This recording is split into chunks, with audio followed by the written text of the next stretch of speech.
Hey, my dear friends, you're welcome, dear listeners, and our friends around the world, in Nigeria and around the world.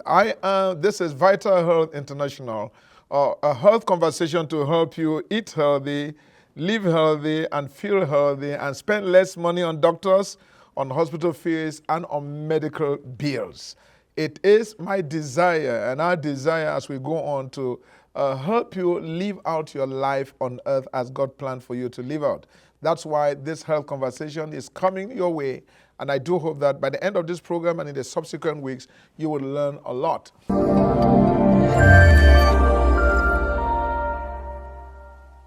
We're going to go back to that walking, because that's one of the questions I get asked all the time when I speak to people. Recently, I was talking to some men, and they were asking me, I don't like to exercise. That's what some of them were saying. I'm too busy. I don't have time to exercise. Now, remember, we're talking about lifestyle modification, because getting medicated for some of these conditions is good.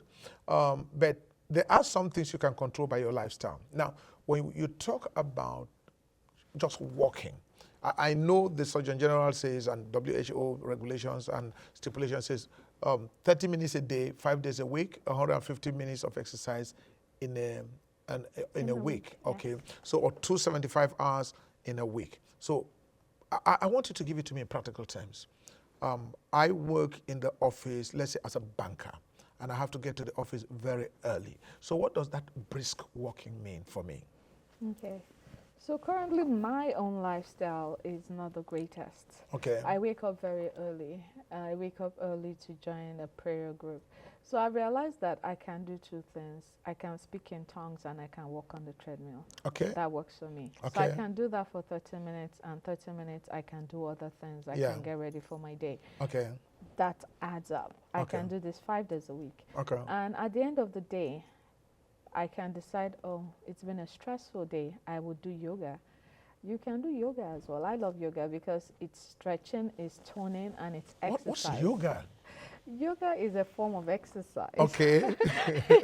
You've not heard of yoga? I've heard of yoga, but when I hear yoga, I think of Eastern mysticism. No.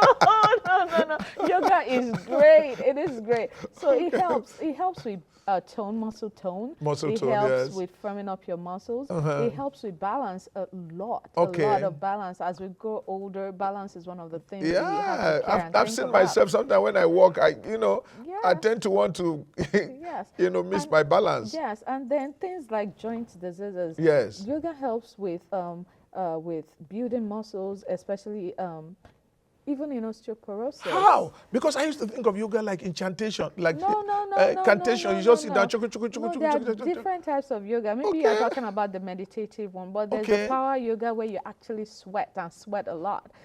So what do you do in those power yogas? Something as simple as doing like there are different poses. Okay. They have different names. Sustaining a position for duration, controlling your breath while the position is sustained. Whoa. So you're intentional about the position you're holding.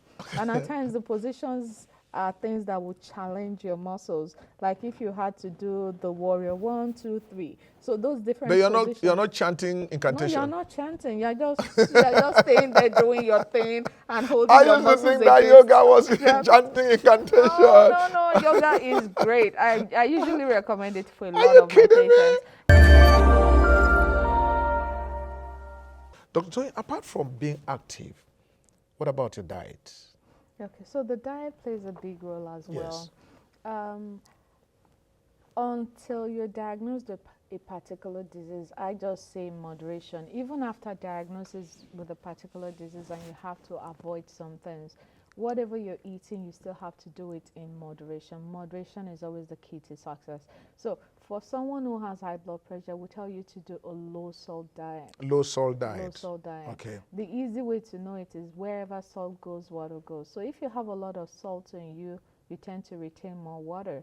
And if you have more water, more volume, that affects your blood pressure. That's how I usually would explain it to my patients. No, take your time. Let's take that easy, please. Let's slow down. Okay. Where salt goes, water goes. Okay, and when water goes, there's an increase in volume. In volume, so there increased volume in your body. Yes. And when that happens, it would affect your blood pressure. Okay. So it's a matter of physics. Okay. Yes. Okay. Yes, so that's how I explain it. Okay. It's a little more complicated than that, yeah. but that's the easy way to understand it.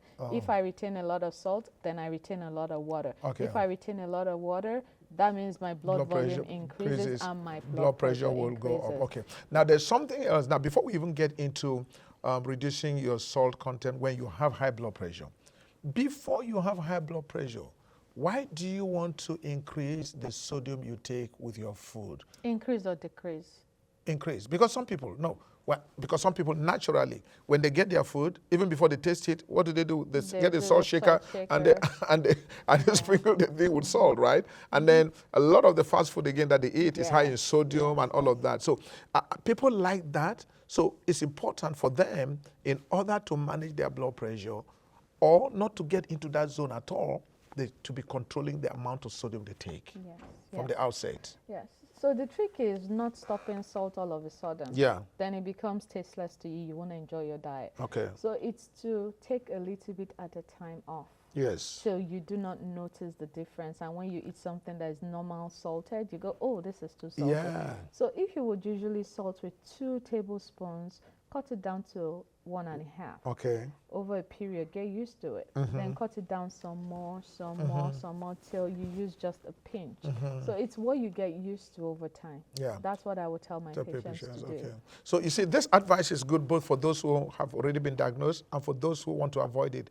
And one way why you want to avoid it is because, for instance, if there's high blood pressure in your family, these are things you need to be proactive about from the outset. So if you're frying dodo, for instance, do you want to add salt? It does. If you're frying dodo, it doesn't need salt. Without salt. Yeah, right. Eggs are delicious without salt. But that one is not true. No, I don't put salt in my eggs. No, that one. Put your I have to put a little salt. No, you put your Mrs. Dash. And I have to put a little salt in my. I mean, just a little, not much. Okay. Because I'm an advocate for controlling your salt. But again, I mean, I know you'll say they are delicious without salt. I've not found that to be true. Okay, but you've got to minimize the salt you take. You fry dodo, don't put salt. Already, some of you who eat dry fish, you know that dry fish comes with a lot of sodium. Yes. Okay? Yes. And all the fast food, pizza, and all of this fast food, they come with a lot of sodium already. In fact, Dr. Toy, you won't believe it. I mean, many years ago, there was a study that was carried out, and this study was done when I was still in med school. A study was carried out where it was shown that Nigerians take 300% more salt every day than is necessary. Oh, wow. 300% more sodium. I can't believe that. So you understand why? Yeah. You know, some people, when they drink Gary, they put sugar and salt. Huh? How would you put salt in Gary? For some people, that's how it is. Okay. They put sugar and salt. You know, they put salt in everything. They fry yam. That's unnecessary. They fry yam, they put salt. They fry fish, they put salt. Everything, they put salt. So not surprising that they take 300% more sodium than. And of course, with the westernization, where more people now eat in restaurants where the sodium content is high in order to preserve the food. So this salt is salt makes it sweeter, but you think about your health when you're making decisions. That's very, very important. So some people use their mouth to kill themselves, right? Yeah. So you've got to be careful about that. Yes. Okay. Now, so we've talked about exercise, activity. Yes. We've talked about your food, sodium in particular. Yes. What else in terms of food-wise can help somebody with their blood pressure?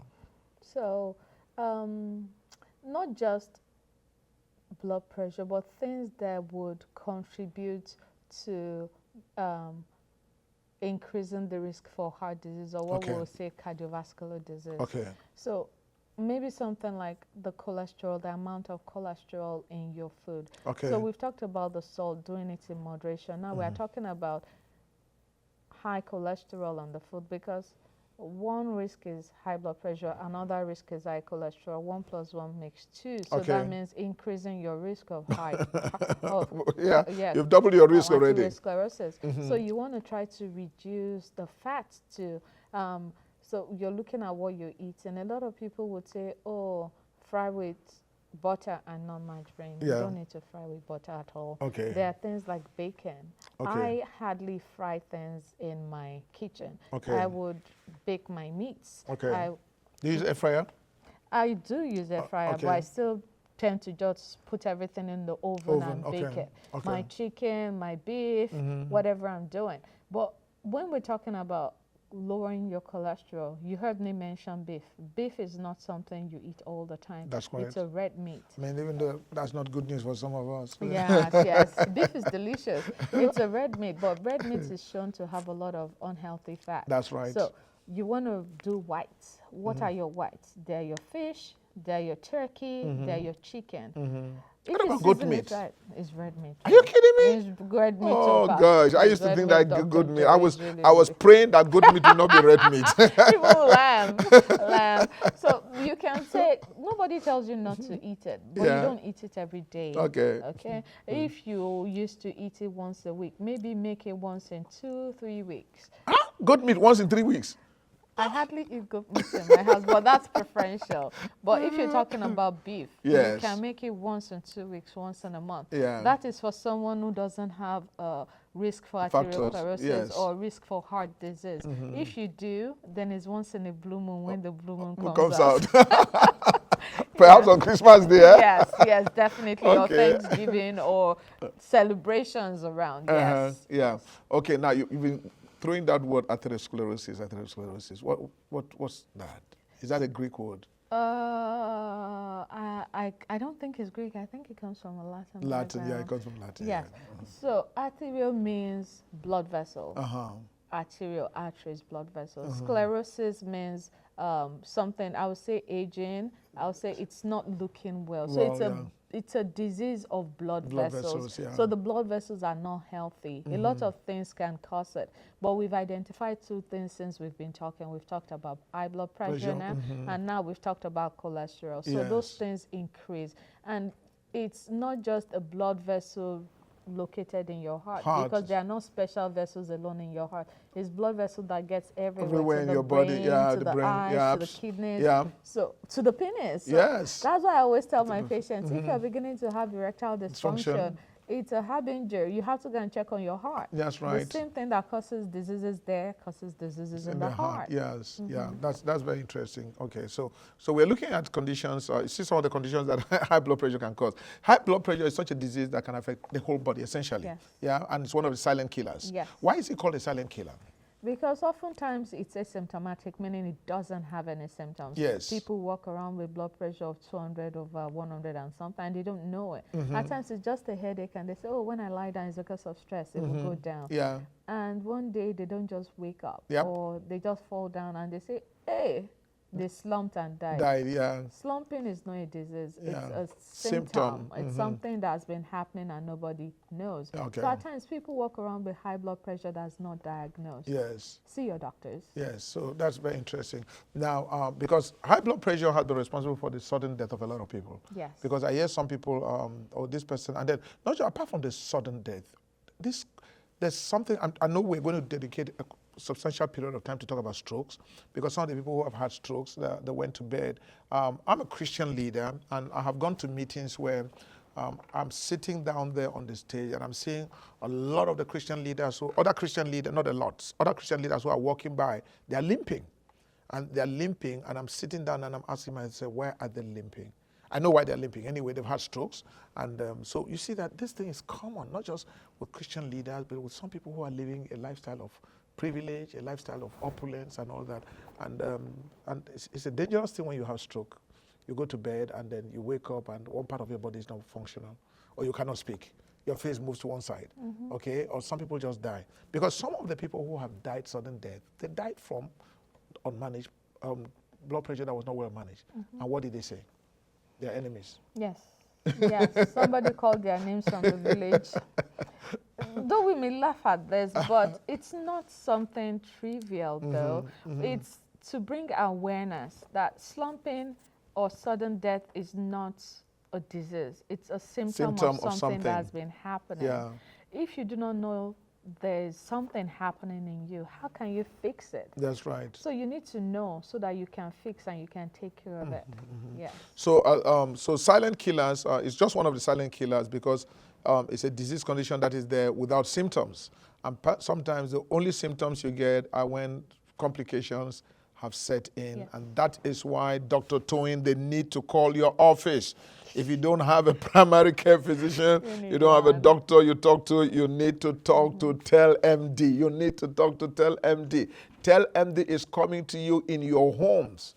It's coming to you, you have it on your phone. You can carry it in your wallet. You can carry it in your pocket. I know ladies in particular, you have mirrors in your bags, in your handbags. You have your phone in your bags. You can call MD 24/7, any time of the day. Call Tell MD 0707 660 7330, 0707 660 7330. And you can send a message on Facebook, Tell MD, TELMD. You can send them a message, and on Instagram at TellMDNG, at TellMDNG. Guess what? Somebody will pick up your call. An appointment will be scheduled for you to speak with one of the doctors and examine in the comfort of your home, in the comfort of your office, in the privacy of your car. If you want to go out to the bush and do that where nobody will hear you except the birds and the animals walking around, you can do that, and they will attend to you in the privacy of your home, okay? This is a conversation, a health conversation of Vital Health. I'm your host, Dr. Joe Takon, and with me here today in the studio is Dr. Toyin, who is the Chief Executive Officer of Tell MD. My dear friend, this is medicine to you in the privacy of your home, and I want you to take advantage of this. Now, we've been talking about hypertension. Can it be managed with medications? Yes. Okay. Definitely, yes. There are lots of medications that help manage. But when you see your doctor, they are going to look at, like I said, holistically, they're going to look at your whole. Are there other health issues? Okay. That's assuming complications have not set in. Have not set in. Okay. Or maybe other lifestyle diseases, since we talked about hypertension being a lifestyle disease. Is there something like diabetes? Maybe they will pick out a medication that will help with complications or help with not the diabetes, usually the other way around, but that would help with the kidneys or the effect of diabetes in the body, and yet control your blood pressure as well. So they look at you and they give you the appropriate medication for you. There are lots of medications to control blood pressure. There are lots of medications that are older than me. And a lot of people will say, oh, I had this side effect, so I stopped using the medication. No, that doesn't help you. Talk to your doctor. There's always something else. There are alternatives. Or, oh, I used it and I saw that my blood pressure became normal, so I stopped. No. We started by saying hypertension is a chronic thing. We can only manage it. You can manage it, cure it, yes. So if you can't cure it, you can't stop using your medications. So you use your medications to manage it daily. It's interesting you've said that, because I have met patients who said, I stopped my medication because I was not in the hospital. That when I got discharged, it was not necessary for me to take my medication. Or, well, the symptoms stopped. So why should I continue taking my medication? Once you have high blood pressure, my friend, you're going to take your medication for a long, long time. And I tell you, some of you say that, well, I don't like taking medications. Listen, my friend, if you want to live your life and live a fulfilling life, and be useful to yourself, to your society, to your family, it's important for you to take this medication. It's not such a headache for you to live long, and it's important for you to take the medication. Now, what about agbo to treat? Agbo. So, a lot of medications are derived from agbo. That's right, from herbs. But the issue I have with agbo or herbs is that you don't know the complete constitution. That's right. You don't know how much of this is in it and how much of that. And even if you did, you don't know the amount of this that is toxic and the amount of this that is just enough. To cure. That is just enough to treat. So if you can bring out an agbo that you know all the what constitutes it, and you can say, if you use 1 tablespoon, it's not toxic and it will work just right, then that agbo is fantastic. But at that time, we'll start calling it a medication. It stops being agbo. It's been synthesized properly in the lab and by empirical means and giving us empirical results. That's when it stops being agbo. That's when it becomes a useful medication. Now, we're going to go on break. But before we do that, I would like us to look at some of the other things that one can do when they have high blood pressure. Okay, you've talked about their diet, right? You've talked about their exercise. You've talked about medication. What about anger management? What about good sleep habits, right? What about, taking fruits? And so tell us. Okay. So one of the issues and challenges we have these days is sleep. Yes. Sleep. And my friends and I joke, and we tell ourselves that, we are, what do we call it? Insomniacs. We are people that do not sleep. But it's common that in our age, when we are striving to settle so that in our later years we have enough to take care of us, and at this point we have enough to take care of our children, we are staying awake, we are thinking and dreaming, and we are seeing visions. And also for some women who are perimenopausal, they might be having hot flashes, and some people it's just anxiety keeping them awake. But sleep plays a big role. If you're not sleeping well, you're not going to be resting well, and then your blood pressure will go up. And also stress. Yes. Stress. So this is why I tell people, if you know you can't watch the news without getting angry or without getting sad, please read your news. Read your news. There are some people without getting that worried. Okay. Yes, there are some people that are okay be watching the news and they watch it and they are fine. But if you know you're not one of those people, read your news and choose which information you want to put inside you so that you're not getting upset. Yes. When you get upset, your blood pressure goes up. And you say some people, they say, oh, he was so angry, and he just fell down and died. Probably had a stroke because his blood pressure was uncontrolled, and then he was stressed, he didn't sleep, and that happened. So sleep is very important. So you say for an adult, you should sleep at least 8 hours of uninterrupted sleep. That's right. God have mercy. God have mercy. I get that prayer because you won't have 8 hours, right? Yes, but you should practice good sleep hygiene. If I actually read a study where they say that the man needs more sleep than the woman. Who said that? No, I read it. No, seriously, I read that study. I'm serious. The woman needs more sleep. No, I read that study, and it's a true study. I'm telling you, I read that study. Dr. Joe, you're going to forward that study to me. I wish I can find. No, but I read that study where the man needs about 8 hours of sleep and the woman needs about 7 hours of sleep. Seriously.